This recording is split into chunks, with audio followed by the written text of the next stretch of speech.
മോനിവിടെ ഉണ്ടായിരുന്നോ? ഉമ്മ ദുബായി പോയപ്പോ മോനെ മറന്നുപോയി. വാപ്പ വരുമ്പോ മോനെയും കൊണ്ടുപോയല്ലോ.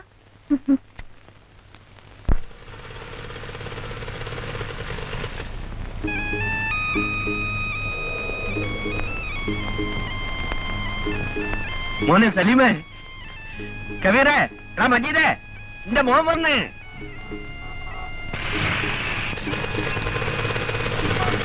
നീ ഓട്ടോറിക്ഷയിലാണോ വന്നത്? എവിടെ ഇറങ്ങുമെന്ന് അറിയിച്ചിരുന്നെങ്കിൽ ഞാൻ കാർ അയക്കില്ലായിരുന്നു.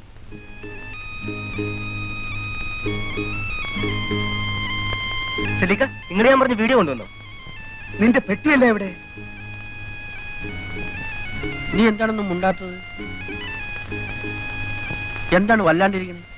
പറ മോനെ, എന്തുണ്ടായി? പാപ്പ, എന്റെ ജോലി പോയി. അവരെന്നെ തിരിച്ചയച്ചതാണ്. പടച്ചമ്പുരാനെ ചതിച്ച.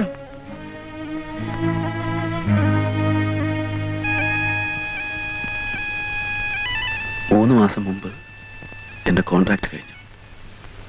ക്വാർട്ടേഴ്സ് കഴിഞ്ഞു കൊടുത്തു. പിന്നെ കുറെ കാലം ഒരു ചങ്ങായിൻ്റെ ഒപ്പായിരുന്നു താമസം. ഒരു ജോലിക്കും വേണ്ടി ഞാൻ ഒരുപാട് സ്ഥലത്ത് ശ്രമിച്ചു.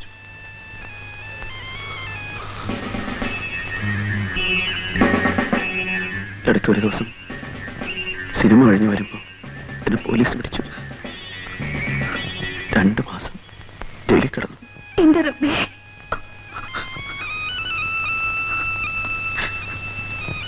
എന്നെ പോലെ തന്നെ 10-40 പേരുണ്ടായിരുന്നു ജയിലിൽ. ഒക്കെ നമ്മുടെ നാട്ടുകാർ. അവസാനം അവരെല്ലാരെയും ഇങ്ങോട്ട് അയച്ചു. കഴിഞ്ഞ വെള്ളിയാഴ്ച ബോംബെയിലെത്തി. അവിടുന്ന് തീവണ്ടിക്ക് ഇങ്ങോട്ട് പോന്നു. ഇനി ഒരിക്കലും ദുബായിലേക്ക് മടങ്ങിപ്പോകാൻ പറ്റില്ല. നീ കരയാണോ? നിങ്ങൾ ബേജാറാവഞ്ഞ മതി. എനിക്ക് സന്തോഷമുള്ളൂ. എന്തായാലും നിങ്ങളെനിക്ക് തിരിച്ചു കിട്ടിയല്ലോ. നിങ്ങൾ എല്ലാരും കൂടി ഇവിടെ വന്ന് ബഹളം വെച്ചാ ഞാൻ എവിടുന്നാ പൈസ തരിക? പിന്നെ നിന്റെ വാപ്പയോടോ തരാ? അനിയൻ ദുബായിൽ നിന്ന് പുളുത്തുന്നു. ആ, ചോദിച്ച കാശ് പഠിച്ചിട്ടോ നാരി. പിന്നെ കൊണച്ചോർത്താനും പറയുന്നു. വീടാ കാശ് എല്ലാത്തിനും സമാധാനം ഉണ്ടാക്കാം. മതിയാക്ക്, നിർത്തുന്നോ? ഒരു ന്യായത്തിന് ഞങ്ങൾ നിൽക്കില്ല. ഇവൻ ദുബായിക്ക് അയക്കാമെന്ന് പറഞ്ഞ് ഞങ്ങളെ പറ്റിച്ച കാശ് ഉടൻ കിട്ടണം. അല്ലെങ്കിൽ ഇവനെ വെട്ടിക്കൊന്ന് ഇവിടെ കുഴിച്ചു മൂടും.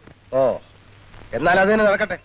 കൊല്ല്. പിള്ള സാറേ, എന്റെ മോൻ, എന്റെ പൊന്നു പിള്ള സാറേ, കൊല്ലും കൊലയൊന്നും വേണ്ട. ഉള്ള കിടപ്പാടം വിറ്റ ഈ പരമദ്രോഹിക്ക് 15,000 രൂപ കൊടുത്തത് മോനെ ദുബായിൽ അയക്കാൻ. 15? എനിക്ക് 10,000 കിട്ടിയുള്ളൂ. 15,000 രൂപ തികച്ച് ഞാൻ ഈ നിൽക്കുന്ന കുട്ടന്റെ കയ്യിൽ എണ്ണി കൊടുത്തതാ. നീ എന്റെ 10,000 രൂപയല്ലേ തന്നുള്ളൂ? ആ, 5,000 രൂപ എന്റെ കമ്മീഷൻ. അപ്പോ ഇലവയ്ക്കതായന്റെ ചെറിവയ്ക്കിയ പട്ടിയാണ് നീയും അല്ലേടാ? യോഗ്യൻ. ഇവന്റെ യോഗ്യത ഈ നാട്ടുകാർക്കറിയാം. ഇവൻ ഒരൊറ്റ ഈ ഹമുക്ക എന്റെ മോനെ കുടുക്കിയത്. ഗോവിന്ദൻ ചേട്ടാ, ഇതിന് പരിഹാരമായിട്ട് 2 വഴികളേ ഉള്ളൂ. ഒന്നുകിൽ പോലീസിൽ പരാതിപ്പെടുക. അയ്യോ, പോലീസ് വേണ്ട, ഞങ്ങൾക്ക് കാശ് കിട്ടൂല. എങ്കിൽ ഒരാഴ്ചത്തെ അവധി അവർക്ക് കൊടുക്കും. അതിനകം ഞാനൊരു തീർപ്പുണ്ടാക്കി തരാം. എന്താ, മതിയോ? മതി. സാറിന് ഞങ്ങൾക്ക് വിശ്വാസമാണ്. ആ, എങ്കിൽ പോയി.